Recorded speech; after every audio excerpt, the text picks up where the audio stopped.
కాబట్టే నీ మీద పోలీస్ కంప్లైంట్ ఇవ్వలేదు. పోనీలే పాపం అని వదిలేస్తున్నా. పోన్లే బాబు అని పెళ్లి చేసుకోవచ్చుగా. నో ప్లీజ్, ఈ పాజిటివ్ పద్మని నెగటివ్ నాగలక్ష్మి అవనివ్వద్దు. సరే విడిపోతాం, కానీ విడిపోకముందు ఒక కథ చెప్తాను. సరే చెప్పు. అనగనగా రత్నగిరి అనే రాజ్యంలో రత్నబాబు అని ఒక రాజు ఉండేవాడు. అతనికి 9 మంది కొడుకులు. అదేంటి 7 కదా? అంటే ఆ రాజు కొంచెం స్టామినా ఎక్కువ, రాణి కొంచెం ఆపరేషన్ ఎక్కువ. సరే సరే యూ కంటిన్యూ. ఆ 9 మంది 2 సార్లు వేటకెళ్లారు. 9 చేపల్ని తీసుకొచ్చారు. దాంట్లో ఒకటి ఎండలేదు.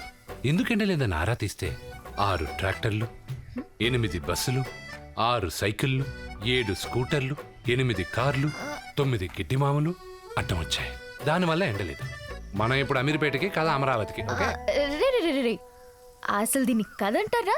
Good bye. హలో మియా మియా, ఈ కథలో ఈ లక్కీ గాడి ఫోన్ నెంబర్ ఉంది. కావాలంటే డీకోడ్ చేసుకో ఇంటికెళ్ళి. నేను చెయ్యను. అనగనగా రత్నగిరి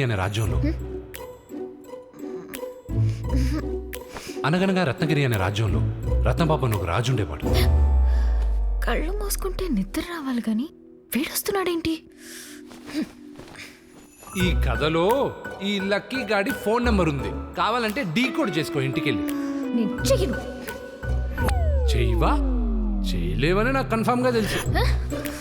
ఈ పాజిటివ్ పద్మ చెయ్యలేదా? చేసి చూపిస్తా.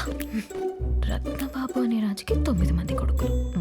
9 2 సార్లు వేటకెళ్లారు. 9 చేపల్ని పట్టారు. 9 ఒకటి ఎండలేదు. 6 కార్లు, 8 ట్రక్కులు, 6 బస్సులు, 7 వ్యాన్లు, 8 ట్రైన్లు, 9 సైకిల్. 9291686789. చేసేసాను. అసలు ఈ ఫోన్ నంబర్ వాడదేనా? ఒకసారి చెక్ చేద్దాం.